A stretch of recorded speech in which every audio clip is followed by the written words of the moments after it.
முதல் செயல்திறன் வெப்னாவலால் வெளியிடப்பட்டது. அவன் வார்த்தைகள் மௌனத்தில் தொங்கின. ஸ்லீபர்கள் திகைப்பிலிருந்து அதிர்ச்சி வரையிலான உணர்ச்சிகளின் பெருங்களிப்புடன் சன்னியை பார்த்தனர். நகைச்சுவை கண்கள் கொண்ட அந்த இளைஞன் மட்டும் பணிவாக சிரித்தான். உண்மையை சொல்வதென்றால் முதல் கனவின் போது ஒரு ஏறுவரிசையை பெறுவது மிகவும் அரிதானது. அவர் நிச்சயமாக விசேஷமானவராகவும் இருக்கலாம், மிகச்சிறந்தவராகவும் இருக்கலாம். உண்மையில் அவர்களின் வெளிப்படையான வேறுபாடுகள் இருந்தபோதிலும் அந்த இளைஞன் எப்படியோ சன்னிக்கு ஹீரோ. Arrow of the 9 நினைவூட்டினான். அவர்களின் கண்களுக்குள் மறைந்திருந்த குளிர்ச்சியை கணக்கிடும் ஒரு சிறப்பு வகை இருந்தது. அவர் இதற்கு முன்பு அத்தகைய நபர்களை சந்தித்தார், பெரும்பாலும் புறநகரில் உள்ள பல்வேறு தெரு கும்பல்களின் வீரர்களிடையே. இந்த வகையான குளிர்ச்சியை அவர்கள் கொலை கணிதம் என்று வெறுமனே அழைத்தனர். அடிப்படையில் இது அனுபவம் வாய்ந்த போராளிகள் உருவாக்கிய பழக்கம். அவர்கள் எங்கிருந்தாலும் எந்த மனநிலையில் இருந்தாலும் அவர்களின் மனதில் நிதானமான பகுதி எப்போதும் அவர்களுக்கு முன்னால் இருப்பவரை கொல்வதற்கான மிகச்சிறந்த வழியை கணக்கிடுகிறது. அத்தகைய தேவை ஏற்பட்டால். அச்சச்சோ, அப்படிப்பட்ட ஒருவரை நான் ஏன் எல்லா மக்களிடமும் பகைத்துக் கொள்ள வேண்டும்? ஆனால் உண்மையில் சன்னி புகார் செய்ய எந்த காரணமும் இல்லை. எல்லாவற்றிற்கும் மேலாக அவர் இதைத்தானே கொண்டு வந்தார். சில நொடிகளுக்குப் பிறகு அந்த இளைஞனின் தோழர்களில் ஒருவர் இறுதியாக கண் சிமிட்டி கூறினார், ஓ நண்பரே, எழுத்துப்பிழை பற்றி நீங்கள் அதிகம் அறிந்திருக்கக்கூடாது. காஸ்டரின் முடிவுகள் உண்மையிலேயே குறிப்பிடத்தக்கவை. பின்னர் குறிப்பிடத்தக்க காஸ்டரை ஒரு உல்லாச பார்வையுடன் அவர் மேலும் கூறினார், அவர் ஒரு மரபு, எல்லாவற்றிற்கும் மேலாக. விழித்தெழுந்த குலத்தின் உண்மையான, உயிருள்ள மற்றும் சுவாசிக்கும் சந்ததியா? நகைச்சுவையான இளைஞனை பற்றிய தனது கருத்தை சன்னி மறுபரிசீலனை செய்தார். மரபுகள் அவர்கள் நடக்கக்கூடிய தருணத்திலிருந்து எழுத்துப்பிழைக்குள் நுழைவதற்கு பயிற்சி பெற்றதாக அறியப்பட்டது. அவர்களை பொறுத்தவரை நோய்த்தொற்று என்பது சாத்தியம் என்பதற்கு பதிலாக உறுதியானது. அவர்கள் மிகவும் வலிமையான மனிதர்களாக இருந்தனர். வெறும் என்று கசப்புடன் யோசித்து முகத்தை ஆழமாக்கினார். நீங்கள் என் மீது ஒரு சேட்டை இழுக்க முயற்சிக்கிறீர்களா? நீங்கள் இதை குறிப்பிடத்தக்கதாக அழைக்கிறீர்களா? இந்த ஸ்லீபர்களின் கண்களில் இருந்த குழப்பம் மெதுவாக விரோதத்தால் மாற்றப்பட்டது. கேளுங்கள் நண்பரே, நீங்கள் ஒரு உயர்ந்த அம்சம் குறிப்பிடத்தக்கதாக இல்லை எனில் உங்கள் சொந்த அற்புதமான முடிவுகளை எங்களுடன் பகிர்ந்து கொள்ளுங்கள். என்ன, சொல்லுங்கள், உங்கள் மதிப்பீடு என்ன? காஸ்டரே இன்னும் அமைதியாகவும் சிரித்துக்கொண்டும் இருந்தார். இருப்பினும் அவரது பாதுகாவலர்கள் அமைதியற்றவர்களாக இருந்தனர்.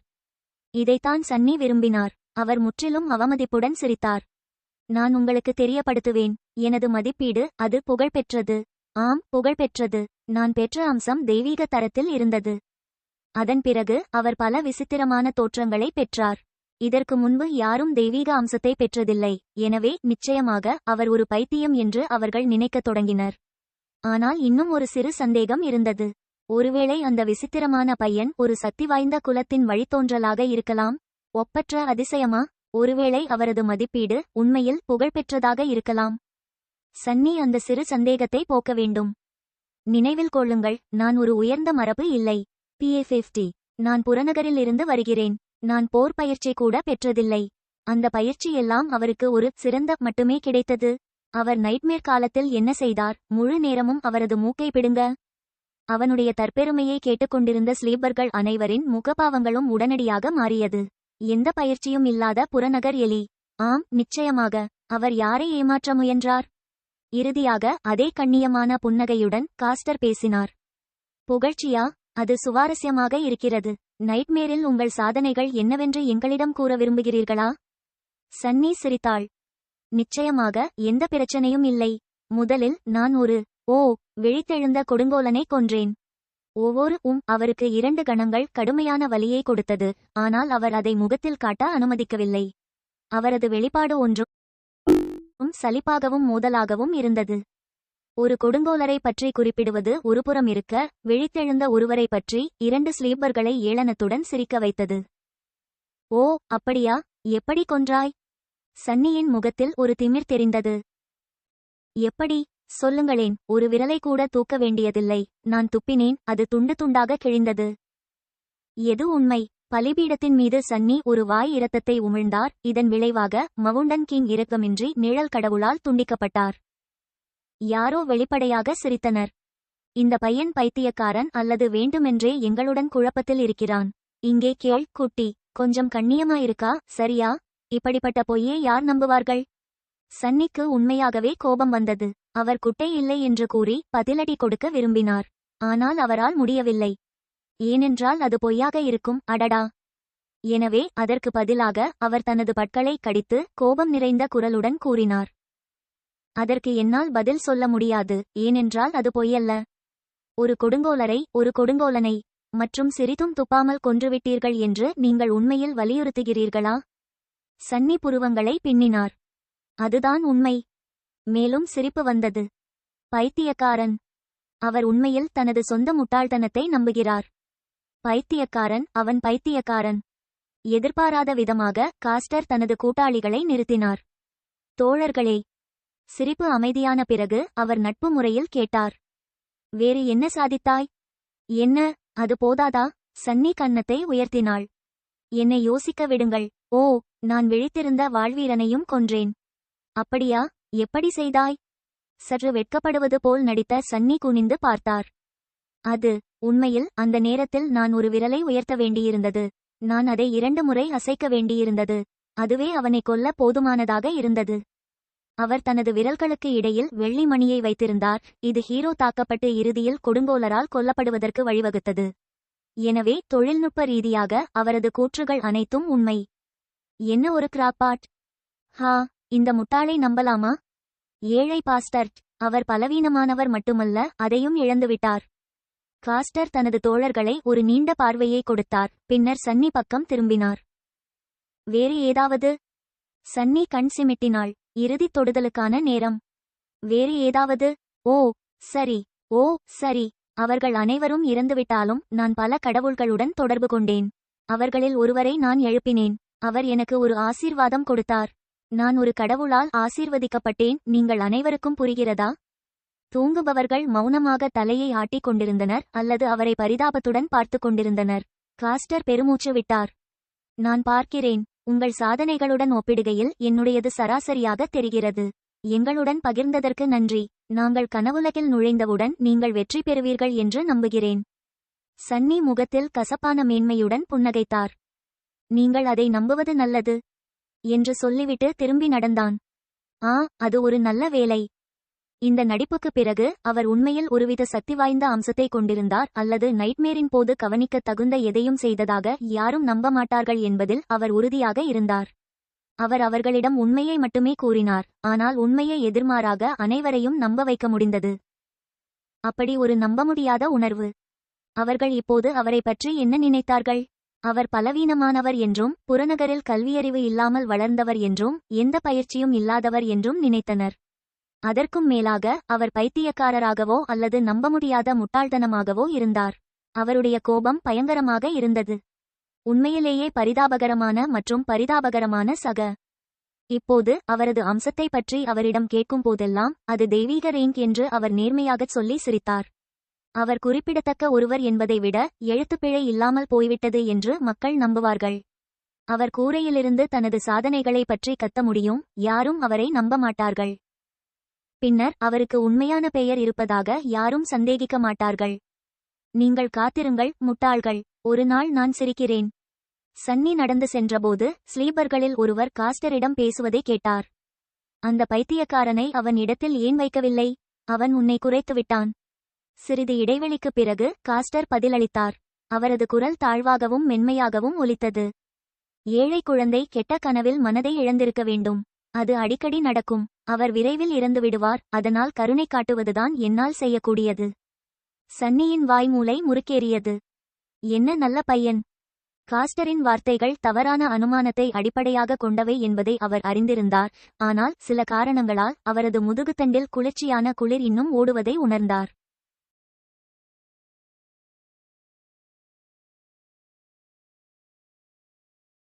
சடலத்தின் மூளை வெப்னாவலால் வெளியிடப்பட்டது. அவரது நடிப்பில் திருப்தியடைந்த சன்னி மீண்டும் மண்டபத்தின் வெறிச்சோடிய மூலைக்கு நடந்தார். மக்கள் தன்னை ஏளனமாகவும் அவமதிப்பாகவும் பரிதாபமாகவும் பார்ப்பதை உணர்ந்தார். யாரும் அவருடன் நெருக்கமாக இருக்க தயாராக இருப்பதாக தெரியவில்லை. அதுபோலவே இருந்தது, எப்படியும் அவர் தொந்தரவு செய்ய விரும்பவில்லை. இன்னும் அவர்களின் எதிர்வினைகள் சற்று மிகைப்படுத்தப்பட்டவை அல்லவா? அவர் ஒரு தொற்று நோயை சுமந்திருப்பது போல் இல்லை. சரி, எழுத்துப்பிழை தவிர. ஆனால் இது உண்மையில் ஒரு நோய் அல்ல. இது இங்குள்ள அனைவருக்கும் ஏற்கனவே தெரிந்திருக்க வேண்டும். இறுதியாக அவர் கூட்டத்திலிருந்து தன்னை விடுவித்து மூலையை அடைந்தார். சில காரணங்களால் ஸ்லீப்பர்ஸ் அதை அணுக விரும்பவில்லை. தற்போது ஒரே ஒரு பெண் மட்டும் பெஞ்சில் அமைதியாக அமர்ந்திருந்தாள். சன்னி அவளை ஒரு பார்வை பார்த்தாள். அமைதியான பெண் மென்மையானவள், மனச்சோர்வு மற்றும் மிகவும் அழகாக இருந்தாள். அவளுடைய உடைகள் நேர்த்தியாகவும் இருந்தன. அவை மிகவும் விலை உயர்ந்தவை அல்ல, ஆனால் இன்னும் சுவையாக இருந்தன. அவளது வெளிரிய மஞ்சள் நிற முடி, பெரிய நீல நிற கண்கள் மற்றும் நேர்த்தியான முகத்துடன் அவள் ஒரு அழகான பீங்கான் பொம்மை போல தோற்றமளித்தாள். அவள் நுட்பமாக மூச்சு திணறினாள். இருப்பினும் அவளிடம் ஏதோ தவறு இருந்தது. சன்னி முகம் சுளித்து அந்த பெண்ணை பற்றி சரியாக புரிந்து கொள்ள முயன்று அவனுக்கு அசௌகரியமாக இருந்தது. சிறிது நேரம் கழித்து அவளது வெற்று, வெளிப்பாடற்ற பார்வை மலை ராஜாவை நினைவூட்டுகிறது என்பதை அவன் உணர்ந்தான். திடுக்கிட்ட சன்னி அந்த பெண் பார்வையற்றவள் என்பதை புரிந்து கொண்டார். அவர் தன்னை இசையமைக்க 2 வினாடிகள் எடுத்தது. என்ன அவமானம்! சற்று மனமுடைந்து பெஞ்சின் எதிர்முனையில் கவனமாக அமர்ந்தான். எழுத்துப்பிழைக்குள் நுழைவதற்கு முன்பு பார்வையற்றவராக இருந்திருந்தால் அந்த பெண் முதல் கனவில் இருந்து தப்பித்திருக்க மாட்டார். மதிப்பீட்டின் விளைவாக அவள் பார்வையை இழந்தாள் என்று அர்த்தம். அது அவளுடைய குறை. திடீரென்று சன்னி மிகவும் பயந்தாள். ஒரு குளிர் உணர்வு அவன் மார்பில் பரவியது. மேலும் எனது குறைபாடு மோசமானது என்று நான் நினைத்தேன். பார்வையற்ற பெண்ணின் பார்வைக்கு ஈடாக எந்த அம்சத்திறனை பெற்றிருந்தாலும் அது ஒரு மரண தண்டனையாக இருந்தது. ஒரு பார்வையற்ற நபருக்கு கனவு மண்டலத்தில் உயிர் வாழ்வதற்கான வாய்ப்புகள் இல்லை, குறைந்தபட்சம் ஒரு செயலற்ற மையத்துடன் இல்லை. ஏதோ ஒரு வகையில் அந்த பெண் ஏற்கனவே இறந்துவிட்டாள். அவள் திறம்பட ஒரு நடைபெணமாக இருந்தாள். மிகவும் குழப்பமாக உணர்ந்த சன்னி திரும்பி ஸ்லீப்பர்களின் கூட்டத்தை படித்தார். மக்கள் ஏன் இந்த மூலையை தவிர்க்க முயற்சிக்கிறார்கள் என்பதை இப்போது அவர் புரிந்து கொண்டார். அந்த பெண் ஒரு கண்ணுக்கு தெரியாத ஆனால் மரணத்தின் கிட்டத்தட்ட வெளிப்படையான ஒளியால் சூழப்பட்டாள். ஸ்லீப்பர்கள் பொதுவாக மூடநம்பிக்கை கொண்டவர்கள் அல்ல, ஆனால் அவரது நிறுவனத்தில் எவரும் அசௌகரியமாக உணருவார்கள். இந்த அறிவுடன் ஆயுதம் ஏந்திய சன்னி திடீரென்று ஹாலில் இருந்த இளைஞர்கள் எப்படி குழுவாக இருக்கிறார்கள் என்பதை பார்த்தார். உள்ளுணர்வாக அவர்கள் அனைவரும் தங்கள் சொந்த சூழ்நிலையுடன் நெருக்கமாக நிற்க முயன்றனர். மண்டபத்தின் கடைசியில் மேடைக்கு மிக அருகில் 1 அல்லது 2 சிறிய குழுக்கள் இருந்தன. இந்த குழுக்களில் உள்ளவர்கள் மற்ற ஸ்லீப்பர்களிடமிருந்து வேறுபட்டவர்கள். அவர்கள் அனைவரும் நம்பிக்கையுடனும் அமைதியுடனும் தயார் நிலையிலும் இருந்தனர். இவை மரபுகள். அவர்கள் பிறப்பிலிருந்தே எழுத்துப்பிழைக்கு பயிற்சி பெற்றனர் மற்றும் உயிர் வாழ்வதற்கான அதிக வாய்ப்புகள் இருந்தன. காஸ்டர் குறிப்பாக மற்றவர்களிடமிருந்து தனித்து நின்றார். அவர்களுக்கு அடுத்தபடியாக அதிக எண்ணிக்கையிலான விலையுயர்ந்த ஆடை அணிந்த இளைஞர்கள் இருந்தனர். அவர்கள் கலகலப்பாகவும் உற்சாகமாகவும் கொஞ்சம் பதட்டமாகவும் இருந்தனர். அவர்கள் பணக்காரர்கள் மற்றும் உயர்மட்ட குடிமக்களின் மைந்தர்கள். அவர்களின் பயிற்சி மிகவும் நன்றாக இருந்தது, ஏனெனில் அத்தகைய குடும்பங்கள் தனியார் ஆசிரியர்களை வேலைக்கு அமர்த்துவதற்கு போதுமான நிதியை கொண்டிருந்தன. விழித்தெழுந்தவர்களும் கூட. அவர்கள் உயிர் பிழைப்பதற்கான வாய்ப்புகள் மோசமாக இல்லை. அப்போது நடுத்தர குடும்பத்தைச் சேர்ந்த குழந்தைகளை கொண்ட கூட்டத்தின் பெரும்பகுதி இருந்தது. விழித்தெழுந்த ஆசிரியர்களின் கீழ் பயிற்சி பெறும் பாக்கியம் அவர்களுக்கு இல்லாமல் இருந்திருக்கலாம், ஆனால் அவர்களின் கல்வி மோசமாக இல்லை.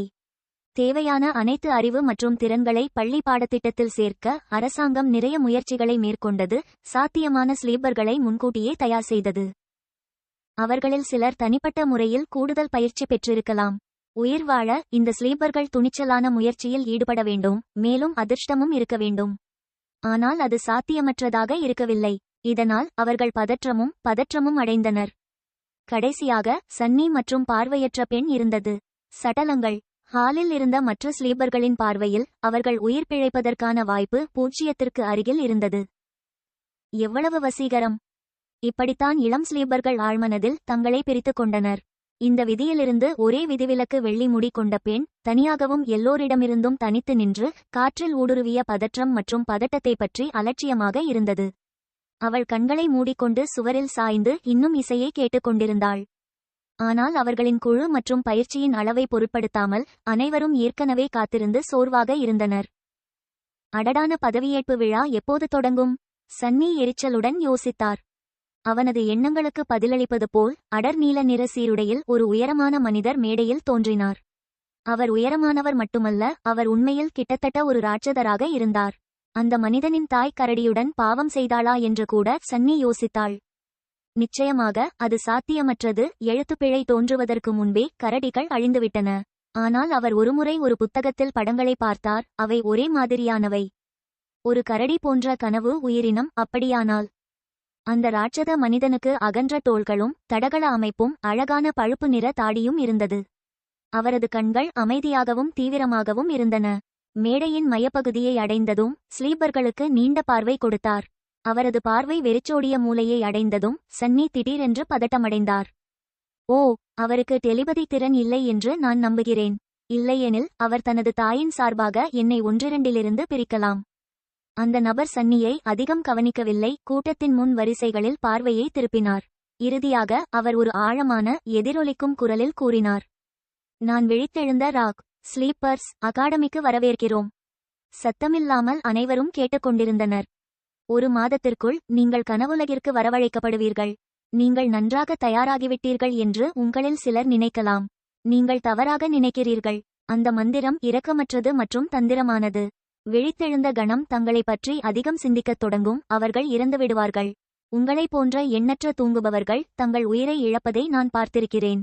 அனுபவம் வாய்ந்த மாஸ்டர்கள் கூட தங்கள் வாழ்க்கையை இழக்கவில்லை. ஊக்கத்திற்கு நன்றி என்று சன்னி கிண்டலாக நினைத்தார். அடுத்த 4 வாரங்களில் உங்கள் உயிர் வாழ்வதற்கான வாய்ப்புகளை அதிகரிக்க எங்களால் முடிந்த அனைத்தையும் செய்வோம். உலகின் சிறந்த பயிற்றுவிப்பாளர்களிடமிருந்து நீங்கள் பயிற்சி பெறுவீர்கள். இருப்பினும் அவர்களின் புகழால் தவறாக வழிநடத்தப்படாதீர்கள். இறுதியில் நீங்கள் கனவு சாம்ராஜ்யத்திலிருந்து உயிருடன் திரும்புவது என்பது ஒருவரை மட்டுமே சார்ந்துள்ளது. நீங்கள் உயிர் வாழும் பொறுப்பு உங்களுடையது மட்டுமே. மரபுகளை தவிர ஸ்லீப்பர்கள் ஒருவரையொருவர் தங்கள் கண்களில் பயத்துடன் பார்த்து கொண்டனர். விழித்த பாறை தொடர்ந்தது. நீங்கள் இனி குழந்தைகள் இல்லை. இது ஒரு அவமானம், ஏனென்றால் நீங்கள் இருக்க வேண்டும். ஆனால் எழுத்துப்பிழை வேறுவிதமாக முடிவு செய்துள்ளது. நீங்கள் முதல் கனவில் இருந்தீர்கள், எனவே அது என்னவென்று உங்களுக்கு ஏற்கனவே தெரியும். உங்கள் பெற்றோர், உங்கள் ஆசிரியர்கள் மற்றும் உங்கள் நண்பர்கள் இனி உங்களுக்கு உதவ முடியாது. நீண்ட நாட்களாக அவை எதுவும் இல்லை. ராக்கின் பேச்சை கேட்கும்போது சன்னியால் கொஞ்சம் ஒதுக்கப்பட்டதை தவிர்க்க முடியவில்லை. அவனுக்கு இது எல்லாம் பழைய செய்தி. இருப்பினும் பயிற்றுவிப்பாளரின் நோக்கத்தை அவர் புரிந்து கொண்டார். அவர் இளம் ஸ்லீப்பர்களை பயமுறுத்த வேண்டியிருந்தது, ஏனென்றால் பயம் மட்டுமே அவர்களை வாழ வைக்கும். இறுதியாக பேச்சு முக்கியமான பகுதிக்கு வந்தது. விழித்தெழுந்த ராக் இடைநிறுத்தப்பட்டார். குழந்தைகளுக்கு அவரது வார்த்தைகளை ஜீரணிக்க சில நிமிடங்களை கொடுத்தார். பின்னர் ஒரு சிறிய தலையசைப்புடன் அவர் தொடர்ந்தார். இப்போது நாம் கனவுகள் மற்றும் கனவு சாம்ராஜ்யத்திற்கு இடையிலான வித்தியாசத்தை பற்றி பேசுவோம். அதில் சன்னி மிகுந்த ஆர்வம் கொண்டிருந்தார். நிச்சயமாக எழுத்துப்பிழைக்குள் விஷயங்கள் எவ்வாறு அமைக்கப்பட்டன என்பது பற்றிய பொதுவான அறிவு அவருக்கு இருந்தது. ஆனால் ஃபர்ஸ்ட் நைட்மேர் பிரபலமான கலாச்சாரத்தில் சிறிய ஆனால் எல்லையற்ற முக்கியமான வழிகளில் எப்படி சித்தரிக்கப்பட்டது என்பதிலிருந்து யதார்த்தம் வேறுபட்டது என்பதை அவருக்கு ஏற்கனவே காட்டியிருந்தது. அவர் புராணங்களிலிருந்து உண்மையை பிரிக்க வேண்டியிருந்தது. மற்றும் நிச்சயமாக கனவு சாம்ராஜ்யத்திற்கு உண்மையில் சென்ற ஒருவரின் வாயிலிருந்து அதை கேட்பது மிகவும் சாதகமாக இருந்தது.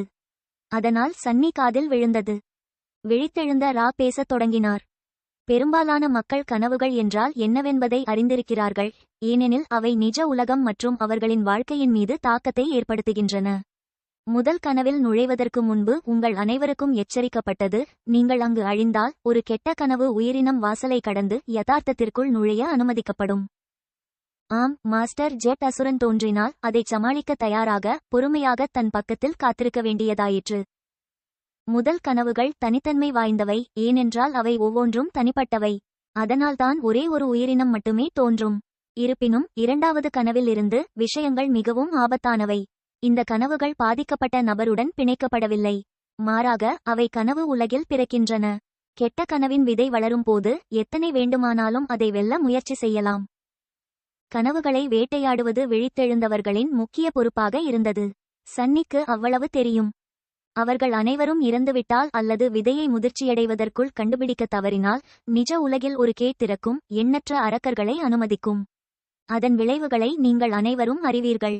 மற்ற விழித்தெழுந்தவர்கள் இந்த பக்கத்தின் தாக்குதலை தாங்க வேண்டிய கட்டாயத்தில் இருப்பார்கள், ஆனால் பொதுமக்களிடையே பாரிய அழிவு அல்லது இழப்புகள் ஏற்படலாம். கதவுகளை திறப்பது கிரகத்தில் உள்ள ஒவ்வொரு நபரும் அஞ்சும் ஒன்று. நைட்மேர் கிரியேச்சர்ஸின் ஆரம்ப தோற்றத்திற்கு பிறகு எழுத்துப்பிழையால் ஏற்பட்ட இரண்டாவது பேரழிவு இதுவாகும். முக்கிய வேறுபாடு என்னவென்றால் அந்த ஆரம்ப அலையில் செயலற்ற மிருகங்கள் மட்டுமே இருந்தன. இருப்பினும் கேட்ஸுக்கு அவர்களுக்கே உரிய அணிகள் இருந்தன. சன்னி பிறப்பதற்கு சிறிது காலத்திற்கு முன்பு ரேங்க் 5 கேட் திறப்பு ஒரு முழு கண்டத்தையும் வாழ தகுதியற்றதாக ஆக்கியது. அதிர்ஷ்டவசமாக உயர்தர கேட் மிகவும் அரிதாக இருந்தது. விழித்திருந்த ராக்கின் குரல் கம்பீரமாக வளர்ந்தது. எனவே விழித்தெழுந்தவர்களின் நோக்கம் கனவுலகில் நுழைந்து முதிர்ச்சியடைந்த கெட்ட கனவுகளை தேடி நிஜ உலகத்திற்கு ஏதேனும் தீங்கு விளைவிக்கும் முன் அவற்றை மூடுவது என்று சொல்வதில் தவறில்லை. இதிலிருந்து கனவு சாம்ராஜ்யமும் கனவுகளும் ஆனால் அது ஒன்றல்ல என்பதை நீங்கள் காணலாம். ரொமாண்டிக். விழித்திருக்கும் பாறைக்கு கவித்துவ நாட்டம் உள்ளதா? எளிமையாகச் சொன்னால் கனவு சாம்ராஜ்யம் ஒரு உலகம். இது பரந்த, மர்மமான மற்றும் பெரும்பாலும் ஆராயப்படாதது. அதுவும் இறந்துவிட்டது. நைட்மேர் உயிரினங்கள், சிதைந்த சுற்றுச்சூழல் அமைப்புகளை தவிர இப்போது நம்மை தவிர வேறு எந்த வாழ்க்கையும் இல்லை. ஆனால் அது எப்போதும் இறந்துவிடவில்லை. ஒரு காலத்தில், நீண்ட காலத்திற்கு முன்பு பல நாகரிகங்கள் இருந்தன என்று நாம் கூறலாம். இடிபாடுகள் அதன் மண்ணில் புதைந்துள்ளன. சன்னி அறிந்ததிலிருந்து அந்த இழந்த நாகரிகங்கள் உண்மையில் பழமையானவை அல்ல. அவற்றின் வளர்ச்சி தொழில்நுட்பத்திற்கு மாறாக ஆன்மா கோர்கள் மற்றும் மாயவாதத்தை மையமாக கொண்டது. எனவே அடிப்படையில் அற்புதங்கள் மற்றும் மந்திரம். அவர்களின் பெயர்கள் என்ன? எப்படி விழுந்தார்கள்? யாருக்கும் தெரியாது. ஒருவேளை அவர்கள் மந்திரத்தால் அழிக்கப்பட்டிருக்கலாம். கனவு சாம்ராஜ்யம் எழுத்துப்பிழைக்குள் அதன் மாயைகளில் ஒன்றாக கற்பனை செய்ய முடியாத அளவுக்கு பெரிய அளவில் இருக்கிறதா அல்லது அது உண்மையானதா என்பது எங்களுக்கு தெரியாது. இந்த எழுத்துப்பிழை இரண்டு உண்மைகளுக்கு இடையே ஒரு பாதையாக மட்டுமே செயல்படுகிறது. இருப்பினும் கனவுகளுக்குள் தோன்றும் மாயைகள் அதன் கடந்த கால வரலாற்றின் அடிப்படையில் தோன்றியவை என்று நாங்கள் சந்தேகிக்கிறோம். எனவே அந்த கருப்பு மலையில் நீண்ட காலத்திற்கு முன்பு ஒரு உண்மையான அடிமைக்கேரவன் இருந்திருக்கலாம். சன்னி தனது நைட்மேர் ஆரம்பத்தில் நேரம் எப்படி தலைகீழாக நகர்கிறது என்பதை நினைவு கூர்ந்தார். தன் தலையீடு இல்லாமல் காரியங்கள் எப்படி முடிந்திருக்கும் என்று யோசித்தான். பெயர் தெரியாத கோயில் அடியவர் மலைராஜாவின் மாவில் எஞ்சிய காரவனுடன் அழிந்தாரா? எப்படியோ பெயர் தெரியாத அடிமை அவ்வளவு எளிதல்ல என்று உணர்ந்தான். இல்லையெனில் மந்திரம் ஏன் அவரை நினைவில் கொள்ள வேண்டும்? மற்றும் ஹீரோ பற்றி என்ன? அவரால் தப்பிக்க முடிந்ததா? எனக்கு ஆச்சரியமாக இருக்கிறது. கனவு சாம்ராஜ்யத்திற்கும் கெட்ட கனவுகளுக்கும் இடையே 4 முக்கிய வேறுபாடுகள் உள்ளன. முதலாவதாக, அதற்கு கதை இல்லை. முன்னரே தீர்மானிக்கப்பட்ட மோதல்கள் எதுவும் நீங்கள் தீர்க்க வேண்டிய கட்டாயத்தில் இல்லை. நீங்கள் சுதந்திரமாக நகர்ந்து வனாந்தரத்தில் உயிருடன் இருக்க உங்களுக்கு பலம் இருந்தால் ஆராயலாம். பெரும்பாலான மக்கள் மனித அரண்மனைகளில் ஒன்றிற்கு நெருக்கமாக இருக்க முனைகிறார்கள். தெரிந்து கொள்வது நல்லது என்று சன்னி நம்பாமல் நினைத்தார். நிச்சயமாக கனவு சாம்ராஜ்யத்தில் முன்னரே தீர்மானிக்கப்பட்ட மோதல்கள் எதுவும் இல்லை. ஆனால் அவரது ஃபேட்டர் பண்புடன் அவர் ஒருவித சிக்கலில் முடிவடையும் என்பதில் உறுதியாக இருந்தார். எனவே விழித்தெழுந்த ரா குறிப்பிட்ட சுதந்திரம் அவரது வழக்கில் தொடர்புடையது. இதற்கிடையில் ஆசிரியர் தொடர்ந்தார். இரண்டாவதாக, நான் ஏற்கனவே குறிப்பிட்டுள்ளபடி நிஜ உலகில் இருந்து வந்தவர்களைத் தவிர கனவு உலகில் யாரும் இல்லை. அரக்கர்கள் மட்டுமே உள்ளனர். அவர்களில் சிலர் மனித தோற்றத்தை பிரதிபலிக்க முடியும். இருப்பினும் அதை கவனியுங்கள். சன்னி தனது முதுகில் குளிர்ந்த வியர்வை ஓடுவதை உணர்ந்தார். மனிதர்களை பின்பற்றும் கெட்ட கனவு உயிரினங்கள் மிகவும் தவழும். அது எப்போதிலிருந்து ஒரு விஷயம்? அவர் ஏன் அதை பற்றி கேள்விப்பட்டதில்லை? அவர் முதல் வரிசையில் நின்றிருந்த மரபுவழிகளை ஒரு பார்வையை திருடி அவர்கள் ஆச்சரியத்தின் எந்த அறிகுறியையும் காட்டவில்லை என்பதை கவனித்தார். எனவே அவர்களுக்கு தெரியும். மூன்றாவதாக, முதல் கனவு போலல்லாமல் கனவுலகில் நீங்கள் இறந்தால் நிஜ உலகில் எந்த கெட்ட கனவு உயிரினங்களும் தோன்றாது. இது கொடூரமாக தோன்றலாம், ஆனால் அது ஒரு நல்ல விஷயம். விழித்தெழுந்த சக்திகள் ஏற்கனவே மெல்லியதாக பரவிவிட்டன. ஒவ்வொரு ஸ்லீப்பரையும் நாம் கண்காணிக்க வேண்டியிருந்தால் அதைவிட முக்கியமான விஷயங்களை கையாள்வதற்கான ஆதாரங்கள் எங்களிடம் இருக்காது. ஒவ்வொரு ஸ்லீப்பரும் கனவு மண்டலத்தில் வாரங்கள், சில நேரங்களில் மாதங்கள் கூட செலவிட முடியும் என்பதை கருத்தில் கொண்டு அந்த அறிக்கையில் இரக்கமற்ற தர்க்கம் இருந்தது. கடைசியாக, மிக முக்கியமாக, நேர்மையின் விதிகளுக்கு கட்டுப்பட்ட நைட்மேர்களைப் போலல்லாமல் கனவு மண்டலத்தில் நீங்கள் எந்த வகையான உயிரினத்தை சந்திக்கலாம் என்பதற்கு வரம்பு இல்லை. அதன் சோதனைகளின் போது ஸ்பெல் ஒரு செயலற்ற மனிதனை அவர்களுக்கு மேலே உள்ள எதிரிக்கு எதிராக நிறுத்தாது. ஓ அப்படியா? சன்னி கேலி செய்தார். இருப்பினும் அவர் விழித்திருக்கும் ராக்குடன் உடன்பட வேண்டிய கட்டாயம் ஏற்பட்டது. ஹீரோ மற்றும் மவுண்டன் கிங் இருவரும் அவரது லீகில் இருந்து வெளியேறினாலும் அவர்கள் இன்னும் அவருக்கு மேலே ஒரு தரவரிசையில் இருந்தனர். ஆனால் கனவு உலகில் அத்தகைய கட்டுப்பாடுகள் எதுவும் இல்லை. கோட்பாட்டளவில் என்ன நடந்தது என்பதை உணரும் முன்பே நீங்கள் ஒரு அன்ஹோலி டைட்டனில் தடுமாறி இறந்துவிடலாம். எனவே கவனமாக இருங்கள் மற்றும் உங்கள் சொந்த தரத்திற்கு இணையான எதிரிகள் உள்ள பிராந்தியங்களில் ஒட்டிக்கொள்க. இது ஒரு இரும்புக்கரம் உத்தரவாதம் அல்ல, ஆனால் குறைந்தபட்சம் நீங்கள் மெல்லக்கூடியதை விட அதிகமாக கடிப்பதற்கான வாய்ப்பு குறைவாக இருக்கும். நைட்மேர் கிரியேச்சர்ஸ் மக்கள் தொகை கொண்ட பிராந்தியத்தில் அவரது தரத்திற்கு கீழே ஒட்டிக்கொண்டது இன்னும் சிறப்பாக இருந்தது. அதைத்தான் சன்னி செய்ய திட்டமிட்டிருந்தார். விழித்தெழுந்த ராக் சில கணங்கள் இடைநிறுத்தி அவருக்கு முன்னால் ஸ்லீப்பர்களின் முகங்களை படித்தார். பின்னர் அவர் மேலும் கூறியதாவது: சமாந்திரம் வரும்போது நீங்கள் கனவு மண்டலத்திற்குள் இழுக்கப்படுவீர்கள். நீங்கள் தோன்றும் இடத்தின் சரியான இடத்தை முன்கூட்டியே கணிக்க முடியாது, ஆனால் உங்களில் பலர் ஒருவருக்கொருவர் அருகாமையில் இருப்பதற்கான வாய்ப்புகள் அதிகம். ஒன்று கூடி அருகில் உள்ள மனித அரண்மனைக்குச் செல்லுங்கள். ஒவ்வொரு கோட்டையும் ஒரு நுழைவாயிலை சுற்றி கட்டப்பட்டால் நீங்கள் அதை அடைய முடியும். கேட்வேஸ் என்பது ட்ரீம் ராஜ்யத்திலிருந்து வெளியேறும் இடங்களாகச் செயல்படும் சிறப்பு இணையதளங்களாகும். ஸ்லீப்பர்கள் அத்தகைய நுழைவாயிலை அடைந்தவுடன் அவர்கள் மீண்டும் யதார்த்தத்திற்கு தப்பித்து வெளிப்படைய முடியும். அவர்களின் மையமானது உருவாகும், மேலும் அவர்கள் இரண்டாவது அம்சத்திறனையும் பெறுவார்கள். அதன் பிறகு அவர்கள் ஒவ்வொரு முறை தூங்கும் போதும் கனவு மண்டலத்திற்கு திரும்புவார்கள். அருகிலுள்ள மனித கோட்டையை உங்களால் கண்டுபிடிக்க முடியாவிட்டால் அல்லது அடைய முடியாவிட்டால் உரிமை கோரப்படாத நுழைவாயிலை தேடுங்கள். இது பொதுவாக அப்பகுதியின் மிக முக்கியமான அடையாளத்திற்கு உள்ளே அல்லது அருகில் இருக்கும். அதன் பாதுகாவலர்களை தோற்கடித்து உயிருடன் வருவதற்கு ஒன்றிணைந்து செயல்படுங்கள். அவர்களுக்கு கனமான பார்வையை கொடுத்தார். இன்னைக்கு அவ்வளவுதான். அடுத்து உங்களுக்கு ஒதுக்கப்பட்ட தங்குமிடத்தை கண்டறிய உங்கள் தொடர்பாளர்களுக்கு அனுப்பப்பட்ட வழிமுறைகளை பின்பற்றவும். செட்டில் ஆனதும் சிறிது தாமதமான இரவு உணவிற்கு நீங்கள் சிற்றுண்டிச்சாலைக்கு செல்லலாம். அதன் பிறகு நீங்கள் பரிந்துரைக்கப்பட்ட பாடத்திட்டங்களை தயாரிக்க ஒரு சுற்று நேர்காணல் இருக்கும். நல்ல இரவு ஓய்வெடுங்கள். உங்கள் பயிற்சி நாளை தொடங்குகிறது என்று ஒரு சிறிய தலையசைப்பை கொடுத்துவிட்டு சென்றார். சன்னி பெருமூச்சு விட்டாள். முன்கூட்டியே கணிக்க முடியாது அல்லவா? அவரது அதிர்ஷ்டத்தால் அவர் ஒரு செழிப்பான மனித கோட்டையின் நடுவில் விழுந்து உடனடியாக நுழைவாயிலில் விழுந்து விடுவார், அல்லது கனவு மண்டலத்தின் ஏதோ ஒரு பகுதியில் தோன்றுவார். மிகவும் தொலைதூரமாகவும் கொடியதாகவும் யாரும் அதை கேள்விப்பட்டிருக்கவில்லை அல்லது உயிருடன் திரும்பவில்லை. முன்னாள் நம்பிக்கை வைப்போம். அவரால் எதுவும் செய்ய முடியாததால் சன்னி அதிகம் கவலைப்படவில்லை. அவரது மனதில் மிக முக்கியமான ஒன்று இருந்தது. சரியாக அவர்கள் இரவு உணவிற்கு இங்கு என்ன பரிமாறுகிறார்கள் இடத்தில் அமைந்திருந்தன. சன்னி தனது தொடர்பாளருக்கு அனுப்பப்பட்ட வழிமுறைகளை பின்பற்றி மிக குறைந்த மட்டத்தில் அமைந்திருந்த தங்குமிடங்களை விரைவாக கண்டுபிடித்தார். அவருக்கு ஆச்சரியமாக அவர் உண்மையில் ஒரு முழு அறையையும் பெற்றார். அதில் ஒரு மென்மையான மெத்தை, ஒரு மேசை, ஒரு டிரெஸ்ஸர் மற்றும் ஒரு தனி குளியலறையுடன் ஒரு படுக்கை இருந்தது. பொருட்கள் புதியதாகவும் அழகாகவும் இருந்தது. காற்று மிருதுவாகவும் மலட்டுத்தன்மையுடனும் இருந்தது. அது உள்ளே சூடாக இருந்தது மற்றும் வெளிப்புற சுவரில் ஒரு மறைக்கப்பட்ட திரை பொருத்தப்பட்டிருந்தது. அது ஒரு பரந்த சாளரத்தை தடையின்றி பின்பற்றியது. ஒரு பனி பூங்காவின் அழகிய விஸ்டாவை திறக்கிறது. அகாடமி சின்னத்துடன் பல செட் ஆடைகள் கூட அவருக்கு இலவசமாக வழங்கப்பட்டன. எவ்வளவு களியாட்டம் என்று சன்னி சற்று திகைத்தார். பகுத்தறிவுடன் அத்தகைய ஏற்பாடு உண்மையில் ஆடம்பரமானதல்ல என்பதை அவர் புரிந்து கொண்டார்.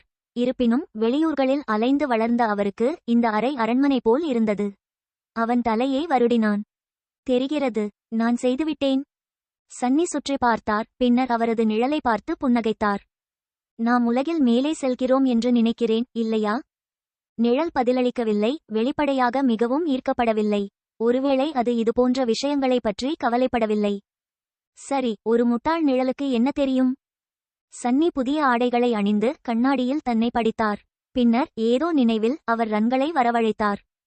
பொம்மலாட்டக்காரர்களின் கவசத்தை படிக்க அவருக்கு இறுதியாக நேரம் கிடைத்தது. நினைவகம், பொம்மையாக்கியின் கவசம். நினைவக ரேங்க் எழுப்பப்பட்டது. நினைவக வகை, கவசம். நினைவக விளக்கம். ஒரு சமயம் சந்தேகத்தின் புழு ஒரு நீதியுள்ள அரசனின் இதயத்தில் நுழைந்தது.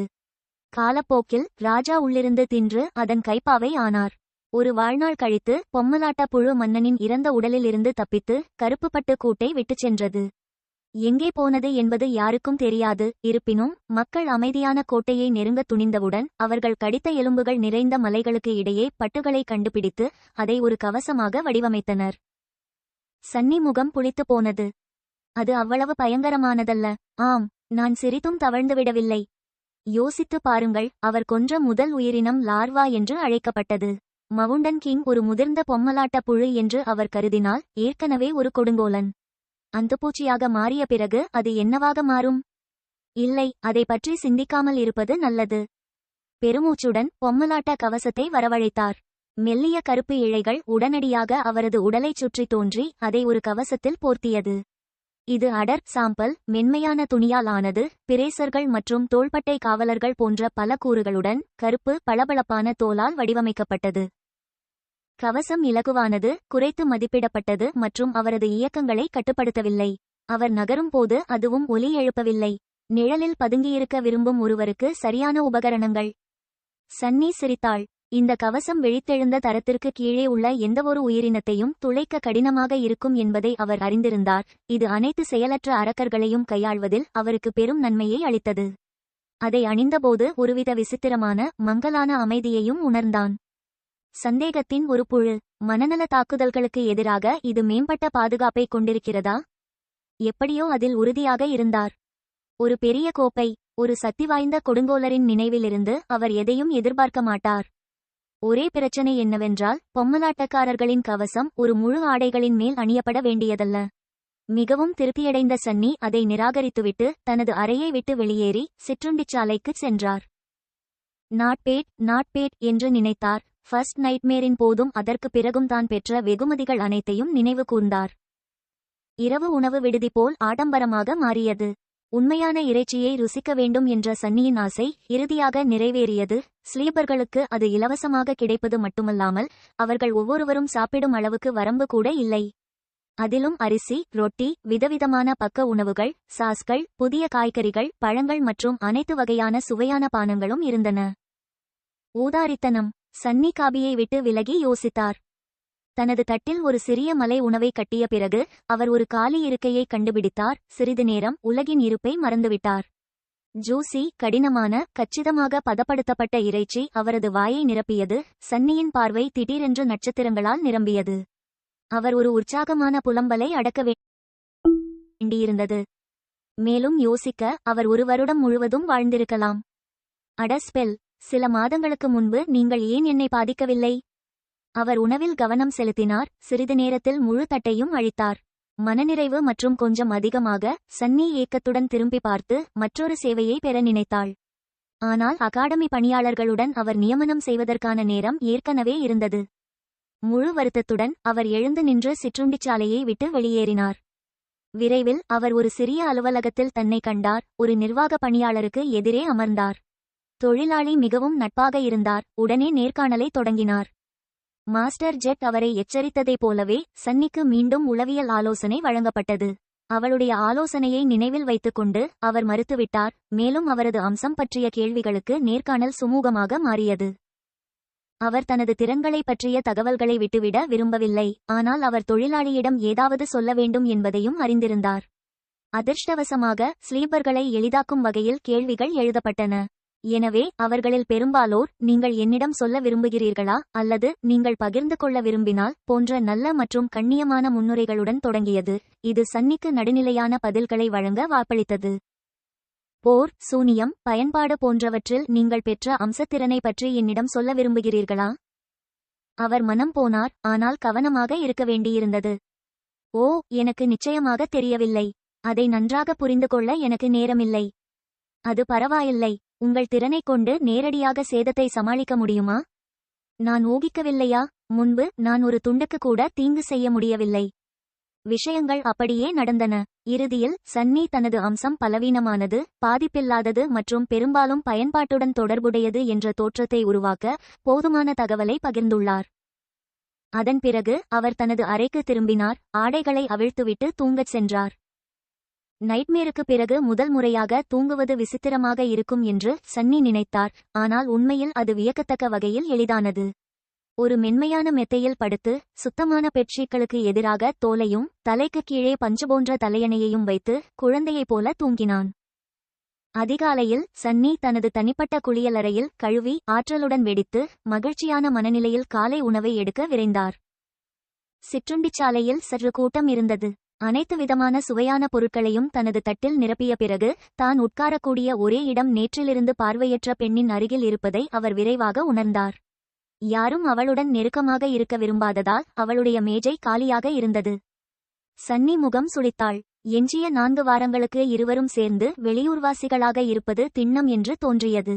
நடைமுறையில் இறந்த நபரின் நிறுவனத்தில் அவர் சங்கடமாக உணர்ந்தார். ஆனால் அதிக விருப்பம் இல்லை. நல்ல மனநிலையை இழந்த அவர் பார்வையற்ற சிறுமியின் மேஜையில் அமர்ந்து அவளைச் சுற்றி வர உதவிய சமூக சேவகருக்கு ஒரு தலையசைத்தார். அதன் பிறகு அவர்கள் இல்லை என்று நடிக்க முயன்று உணவில் கவனம் செலுத்தினார். இருப்பினும் அவர் முடிப்பதற்குள் ஒரு திடீர் சலசலப்பு அவரது கவனத்தை ஈர்த்தது. என்ன நடக்கிறது? அவர் நிமிர்ந்து பார்த்தார். சிற்றுண்டிச்சாலையின் சுவரில் தொங்கும் பெரிய திரையைச் சுற்றி நிறைய ஸ்லீப்பர்கள் கூடியிருப்பதை கவனித்தார். அவர்களின் முகங்கள் உற்சாகமும் பிரமிப்பும் நிறைந்திருந்தன.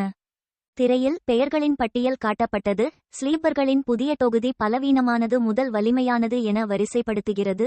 பெரும்பாலும் நேர்காணல்களின் முடிவுகளில் இருந்து அறியப்படுகிறது. குறிப்பாக ஆர்வமில்லாமல் பட்டியலின் அடிப்பகுதியில் தனது சொந்த பெயரை விரைவில் கண்டுபிடித்தார். அவரை விட வெற்றி பெற வாய்ப்பு குறைவு என்று அகாடமி தீர்மானித்த ஒரே ஸ்லீப்பர் பார்வையற்ற பெண் மட்டுமே. அவள் பெயர் காசியா. ஆனால் ரேங்கிங்கின் விளைவாக மட்டும் இருக்க முடியாத அளவுக்கு பரபரப்பு சற்று அதிகமாகவே இருந்தது. ஆர்வத்துடன் பார்வையை மேலே நகர்த்தினான். ஸ்லீப்பர்கள் அமைதியின்றி இருந்தனர். இது எப்படி முடியும்? நான் விஷயங்களை பார்க்கவில்லை, இல்லையா? அவள் எப்படிப்பட்ட அசுரன்? காஸ்டர் இரண்டாவது இடத்தை பிடித்தார். அவருக்கு மேலே வெள்ளி முடி கொண்ட பெண்ணின் உருவப்படம் தெளிவாக காணப்பட்டது. அதன் வலதுபுறத்தில் 2 எளிய உரை வரிகள் காட்டப்பட்டன. பெயர் நெஃபிஸ். உண்மையான பெயர் மாறும் நட்சத்திரம். வெள்ளி முடி கொண்ட பெண் நெஃபிஸ் தனது முதல் கனவில் ஒரு உண்மையான பெயரை பெற்றார். தன்னை பெறுவதற்கு சன்னி ஹீரோ மற்றும் மவுண்டன் கிங்குடன் முற்றிலும் பயனற்ற அம்சத்தை கொண்டிருந்தபோது சமாளிக்க வேண்டியிருந்தது. இது ஒரு சாத்தியமற்ற சாதனையாக இருந்தது. அவள் எப்படி அவளை பெற்றாள் என்று எனக்கு ஆச்சரியமாக இருக்கிறது. இந்த சாதனையின் வெளிப்பாட்டால் உணவு விடுதியில் தூங்குபவர்கள் வாயடைத்து போனார்கள். திகைப்புடனும் பயத்துடனும் வியப்புடனும் திரையை பார்த்து கொண்டிருந்தனர். அவர்களின் உற்சாகமான கிசுகிசுக்களை கேட்ட சன்னி, எனக்கும் ஒன்று இருக்கிறது என்று கத்த வேண்டும் என்ற குழந்தைத்தனமான ஆசையை உணர்ந்தாள். ஆனால் நிச்சயமாக அவர் அமைதியாக இருந்தார். சுற்றி பார்த்து காஸ்டரின் பார்வை திரையில் நிலைத்திருப்பதை கவனித்தார். நகைச்சுவையான இளைஞனின் முகத்தில் ஒரு விசித்திரமான சோகமான வெளிப்பாடு இருந்தது. ஆனால் அதில் உள்ள வித்தியாசமான விஷயம் என்னவென்றால், சன்னி சொல்லக்கூடிய அளவிற்கு காஸ்டர் உண்மையான பெயர் கொண்ட உரையின் வரியை பார்க்கவில்லை. மாறாக அவர் நெஃபீஸ் என்று எழுதப்பட்ட உரையின் வரியை உற்று பார்த்து கொண்டிருந்தார். அந்த பெண்ணின் உண்மையான பெயர் எழுத்துப்பிழையால் கொடுக்கப்பட்டதை விட அவருக்கு அதிக அர்த்தத்தை அளிக்கிறது. சுவாரஸ்யமானது. அவர்கள் ஒருவருக்கொருவர் தெரியுமா? காவல்துறை வழங்கிய ட்ராக் ஷூட்டில் அகாடமிக்கு வந்த ஒருவரை ஒரு உயர்ந்த மரபு ஏன் தெரியும்? மற்றும் நிபிஸ் பற்றி பேசுகையில் அவள் எங்கே இருந்தாள்? சன்னி சிற்றுண்டிச்சாலையைச் சுற்றி பார்த்தார். ஒரு மூலையில் காபி கோப்பையுடன் அமைதியாக அமர்ந்திருந்த வெள்ளி முடி கொண்ட பெண்ணை விரைவாக கவனித்தார். அவள் குழப்பத்தில் அதிக கவனம் செலுத்தவில்லை. அவள் எண்ணங்களில் மூழ்கியிருந்தாள். அவளுடைய சாம்பல் நிற கண்கள் தீவிரமாகவும் தொலைவில் இருந்தன. உண்மையான பெயருடன் ஒரு ஸ்லீப்பர், அது சாத்தியமற்றது. இது தொழில்நுட்ப ரீதியாக சாத்தியம். ஸ்மைல் ஆஃப் ஹெவன் ஃபர்ஸ்ட் நைட்மேரில் அவளது உண்மையான பெயரை பெற்றார், நான் நினைக்கிறேன். ஆனால் ஆமாம், எனக்கு சந்தேகம்தான். ஒருவேளை அவள் நேர்காணலில் பொய் சொன்னாளா? நீ முட்டாளா? நிர்வாகிகளை ஏமாற்றுவது அவ்வளவு எளிதாக இருந்திருந்தால் அதற்கு பதிலாக நேற்றைய பைத்தியக்கார வக்கிரம் முதலிடத்தில் இருந்திருக்கும். சன்னியின் முகம் துடித்தது. பைத்தியக்கார வக்கிரம்? ஓ சரி, நாம் ஏன் அவளிடம் கேட்கக்கூடாது? திடீரென்று சிற்றுண்டிச்சாலையில் ஒரு காது கேளாத அமைதி நிலவியது. ஆலோசனையை தொடர்ந்து ஸ்லீப்பர்ஸ் பேசுவதை நிறுத்திவிட்டு நெஃபிஸை முறைத்து பார்த்தார். இருப்பினும் அவளை முதலில் அணுகும் தைரியம் யாருக்கும் இருந்ததாக தெரியவில்லை. இறுதியாக எதையோ உணர்ந்தவள் கண்களை உயர்த்தி ஆச்சரியத்துடன் அவர்களை பார்த்தாள். என்ன? பார்வையற்ற பெண் காசியா கூட அவள் குரல் வந்த திசையில் திரும்பினாள். ஓரிரு கணங்களுக்குப் பிறகு காஸ்டர் திடீரென்று நடந்து வந்து ஒரு சிறிய வில் செய்தார். லேடி நெஃபிஸ், நான் ஹான்லி குலத்தைச் சேர்ந்த காஸ்டர். உங்கள் விசாரணை நன்றாக நடந்ததை நான் காண்கிறேன். பெண்ணா? அவன் ஏன் அவளை அப்படி பேசுகிறான்? மேலும் அவர் தன்னை அறிமுகப்படுத்திக் கொள்ள வேண்டும். அதனால் அவர்கள் ஒருவரையொருவர் தெரியாதா? சுவாரஸ்யமானது. அந்த கேள்வியால் நெஃபிஸ் கொஞ்சம் குழம்பி போனார். சிறிது நேரம் யோசித்துவிட்டு பளீரென்று சிரித்து தோள்களை குலுக்கினாள். அது என்ன? காஸ்டர் அசட்டுத்தனமாக புன்னகையை திரும்பினார். நான் பார்க்கிறேன். நீங்கள் காயமின்றி திரும்பியதில் நான் மிகவும் மகிழ்ச்சியடைகிறேன். உங்கள் திறன்களை நான் சந்தேகித்தேன் என்பதில்லை. நெஃபிஸ் தலையசைத்தார். நன்றி. அதன் பிறகு அவள் காபிக்கு திரும்பினாள். உரையாடல் முடிந்துவிட்டது அல்லது அனைவரின் கவனத்திற்கும் வெறுமனே மறந்துவிட்டதை குறிக்கிறது. சன்னி பெருமூச்சு விட்டாள். எவ்வளவு மர்மம்! அவன் மனதில் நிறைய எண்ணங்கள் இருந்தன. இருப்பினும் அவர்களில் எவராலும் மிக முக்கியமான விஷயத்திலிருந்து அவரை திசை திருப்ப முடியவில்லை. காலை உணவு. சில வினாடிகளுக்கு பிறகு காஸ்டருக்கும் நெஃபிஸுக்கும் இடையே இருந்த மோசமான இயக்கவியல் அனைத்தையும் அவர் மறந்துவிட்டு மகிழ்ச்சியுடன் தனது உணவை திணித்துக் கொண்டிருந்தார். வனப்பகுதி சர்வைவல் வகுப்பறை விசாலமானதாகவும் சுவையாக அலங்கரிக்கப்பட்டதாகவும் மற்றும் முற்றிலும் காலியாக இருந்தது. சன்னி தான் தவறாக நினைத்து கொண்டாள். ஆனால் ஒரு இருண்ட பயிற்றுவிப்பாளர் ஒரு பரந்த மர மேசைக்கு பின்னால் அமர்ந்திருப்பதைக் கண்டார். அவரை கவனித்த ஆசிரியர் உற்சாகமடைந்தார். உள்ளே வா இளைஞனே. அவர் ஒரு கலகலப்பான நரைத்த தலைமுடி, மனச்சோர்வு இல்லாத கண்கள் மற்றும் ஒரு ஜோடி புதர் புருவங்கள் கொண்ட ஒரு கலகலப்பான வயதான மனிதர். நான் விழித்தேன் ஜூலியஸ். நீங்கள் என்னை டீச்சர் ஜூலியஸ் என்று அழைக்கலாம். உட்காருங்கள், உட்காருங்கள். உங்கள் பெயர் என்ன? சன்னி பணிவுடன் அமர்ந்தாள். இது சன்லெஸ். ஜூலியஸ் புருவங்களை உயர்த்தினான். அட, என்ன ஒரு அசுரத்தனமான பெயர். ஆனால் அது நல்லது, மிகவும் நல்லது. எல்லாவற்றிற்கும் மேலாக நாம் நிறைய அசுரத்தனமான விஷயங்களை சமாளிக்க வேண்டும். சன்னி கவனமாக சுற்றி பார்த்தாள். ஓ, மன்னிக்கவும் டீச்சர், நான் சீக்கிரமா வந்துட்டேனா? இல்லை இல்லை, நீங்கள் சரியான நேரத்தில் வந்துவிட்டீர்கள். மற்ற மாணவர்கள் தாமதமாகிவிட்டார்களா? பயிற்றுவிப்பாளர் நம்ப முடியாத அவமதிப்புடன் முணுமுணுத்தார். வேறு யாரும் வரப்போவதில்லை. அந்த மிருகங்கள் முஷ்டியையும் வாளையும் சுழற்றுவதில் மட்டுமே ஆர்வம் காட்டுகின்றன. உங்களைப் போன்ற புத்திசாலிகள் மற்றும் அறிவின் உண்மையான மதிப்பை அறிந்தவர்கள் மிகச் சிலரே. ஓ, அதனால் அது பிரபலமில்லாமல் இருந்தது. இந்த பாடத்திட்டத்திற்கு ஆதரவாக போர் பயிற்சியை கைவிட்டதற்கு வருத்தப்பட மாட்டான் என்ற நம்பிக்கையில் சன்னி உள்ளுக்குள் பெருமூச்சு விட்டார். சொல்லு இளைஞனே, எல்லாவற்றிலிருந்தும் ஏன் காட்டுப்பிழைப்பை தேர்ந்தெடுத்தாய்? உண்மையான காரணத்தை மறைப்பதில் அர்த்தமில்லை. எப்படியும் சன்னியால் முடிந்திருக்காது. முதல் கெட்ட கனவின் போது என்னை கண்காணித்த விழித்தெழுந்தவர் மாஸ்டர் ஜெட் எல்லாவற்றிற்கும் மேலாக அதை படிக்கும்படி எனக்கு அறிவுறுத்தினார். மிகவும் புத்திசாலித்தனமான அறிவுரை. அந்த மாஸ்டருக்கு உண்மையாகவே முக்கியமானது என்னவென்று தெரியும். காத்திருங்கள். ஜெட் என்று சொன்னீர்களா? அவன் கண்கள் விரிந்தன. சோல் ரீப்பர் ஜெட், அந்த கொலைகார காட்டுமிராண்டியா? மம், அவளை போன்ற ஒரு காட்டுமிராண்டிக்கு நுணுக்கமான அறிவின் மதிப்பு தெரியும் என்று யார் நினைத்திருப்பார்கள்? சோல் ரீப்பர் சன்னியின் ஆர்வத்தை தூண்டியது. டீச்சர், உங்களுக்கு மாஸ்டர் ஜெட் தெரியுமா? பதிலளிப்பதற்கு முன் ஜூலியஸ் கவனமாக முதுகுக்கு பின்னால் பார்த்தார். ஆன்மா அறுவடை செய்பவரை யாருக்கு தெரியாது? அவள் அங்கு மிகவும் சக்தி வாய்ந்தவளாக இருக்க முடியாது, ஆனால் அவள் நிச்சயமாக மிகவும் பயப்படக்கூடியவள்.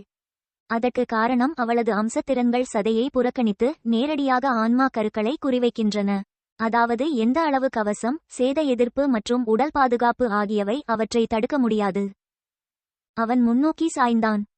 ஒரே நல்ல விஷயம் என்னவென்றால் அவள் இளமையாக இருக்கிறாள், எந்த நேரத்திலும் அல்லது எப்பொழுதும் புனிதராக வார்ப்பில்லை. ஆம், அதிர்ஷ்டவசமாக அவள் எப்போதாவது முன்னேறுவதற்கான நிகழ்தகவு மிக குறைவு. சன்னி கண் சிமிட்டினாள். ஏன்? ஜூலியஸ் அவரை பார்த்தார். ஒருவர் எப்படி இவ்வளவு அறியாதவராக இருக்கிறார் என்பதை புரிந்துகொள்வது போல். அவளுடைய பிரச்சனைக்குரிய ஆளுமையின் காரணமாக. நிச்சயமாக. ஒரு மனநோயாளி கொலையாளி துறவி ஆவதற்கு யார் உதவ விரும்புவார்கள்? உங்களுக்கு சிறந்த தோழர்கள் குழுவும் 3ஆம் கனவை வெல்லும் முயற்சிக்கு நிறைய ஆதரவும் தேவை. சோல் ரீப்பர் ஜெட் அல்ல. காத்திருங்கள். திடீரென்று ஜூலியஸ் முகம் சுளித்து பின்னால் சாய்ந்தார். நான் ஏன் உன்னிடம் கிசுகிசுக்கிறேன்? இப்படிப்பட்ட விஷயங்களை தெரிந்து கொள்ள உனக்கு வயதாகிவிட்டது. அதைவிட மற்றவர்களை முதுகுக்கு பின்னால் பேசுவது என் குணத்தில் இல்லை. நான் மாறுவேடத்தில் கெஞ்சுவேன். சன்னி கிண்டலாக நினைத்தார், ஆனால் சத்தமாக எதுவும் சொல்லவில்லை. டீச்சர் ஜூலியஸிடம் இருந்து அவர் ஏற்கனவே பல சுவையான தகவல்களை பெற்றார். வைல்டர்னஸ் சர்வைவல் தேர்வு சரியான தேர்வாக இருக்கலாம். உங்கள் பாடத்திட்டத்திற்கு வருவோம். வேறு என்ன படிப்புகளை எடுக்கிறீர்கள்? சன்னி பெருமூச்சு விட்டாள். ஒன்றுமில்லை. அடுத்த 4 வாரங்களுக்கு நான் முழுவதுமாக வைல்டர்னஸ் சர்வைவலில் கவனம் செலுத்துவேன். ஜூலியஸ் ஒரு நிமிடம் முழுவதுமாக அவனை பார்த்து கொண்டிருந்தான். அவன் முகத்தில் தெளிவாக எழுதப்பட்ட வியப்பின் வெளிப்பாடு. பின்னர் மெதுவாக அவரது கண்களில் ஒரு உற்சாகமான பிரகாசம் தோன்றியது. இறுதியாக அவர் சிரித்தார். அற்புதம், இது அற்புதம். நீ மிகவும் புத்திசாலி இளைஞன். கவலைப்படாதே, 4 வாரங்களில் உன்னை அழியாதவனாக ஆக்குவேன். டீச்சர் ஜூலியஸுடன் சன்னியின் பாடங்கள் இனிமையாகவும் அதிக பதற்றமின்றியும் தொடங்கியது. ஆனால் 1 மணி நேரத்திற்கு பிறகு அவர் தலை வெடிக்க தயாராக இருப்பது போல் உணர்ந்தார். பல புதிய தகவல்கள் இருந்தன, மேலும் அவை அனைத்தும் நகரத்தின் சுவர்களால் மூடப்பட்ட அடைக்கலமான எல்லைகளை விட்டு வெளியேறாத ஒருவருக்கு மிகவும் விசித்திரமாகவும் எதிர்மறையாகவும் இருந்தன. அவ்வப்போது சன்னியின் அறிவு மற்றும் பொருத்தமான அனுபவமின்மை குறித்து ஜூலியஸ் இடைவெளி காட்டினார். இருப்பினும் அவர் நல்ல மனப்பான்மையும் கற்பிப்பதில் முடிவில்லாத ஆர்வமும் கொண்டிருந்தார். சன்னி தடுமாறிய போதெல்லாம் பொறுமையாக வேகத்தை குறைத்து தனது மாணவனை பிடிக்க அனுமதிப்பார். ஜூலியஸ் திட்டமிட்ட பாடத்திட்டம் நடைமுறையில் பைத்தியக்காரத்தனமானது. கற்க எண்ணற்ற அளவு கோட்பாட்டு அறிவு இருந்தது. மெய்நிகர் யதார்த்தம் மற்றும் நிஜ உலகம் ஆகிய இரண்டிலும் நடைமுறை பாடங்கள், பல பாடங்கள் மற்றும் படிக்க வேண்டிய வித்தியாசமான விஷயங்கள். கனவு சாம்ராஜ்யத்தின் பல இறந்த மொழிகளின் அடிப்படைகளை கற்றுக்கொள்வதற்கு பிரத்தியேகமாக அர்ப்பணிக்கப்பட்ட பல பாடங்கள் கூட இருந்தன. நான் ஏன் புதிய மொழிகளை கற்க வேண்டும்? சன்னி சுயபச்சாதாபத்துடன் நினைத்தாள். அந்த எழுத்துப்பிழை தானாகவே அனைத்தையும் மொழிபெயர்த்துவிடும். ஆனால் ஜூலியஸ் சமரசம் செய்யாமல் இருந்தார். The spell is a translator. மனித பேச்சின் நுணுக்கங்களை வெளிப்படுத்த இது நேரம் என்று நினைக்கிறீர்களா? நீங்கள் ஒரு இடிபாடுகளில் அடைக்கலம் தேடுகிறீர்கள் என்று வைத்துக்கொள்வோம். நிச்சயமான மரணம் முன்னால் என்று எழுதப்பட்ட ஒரு கல்வெட்டை கண்டுபிடி. ரூன் மொழியில் மரணத்திற்கு 30 வார்த்தைகள் உள்ளன. ரன்களை அறிந்தால் நீங்கள் என்ன வகையான ஆபத்தை உணர முடியும்? முதல் நாள் சூரியன் மறையும் வரை படித்தனர். அதன் பிறகுதான் சன்னியை விடுவிப்பது என்று ஜூலியஸ் முடிவு செய்தார்.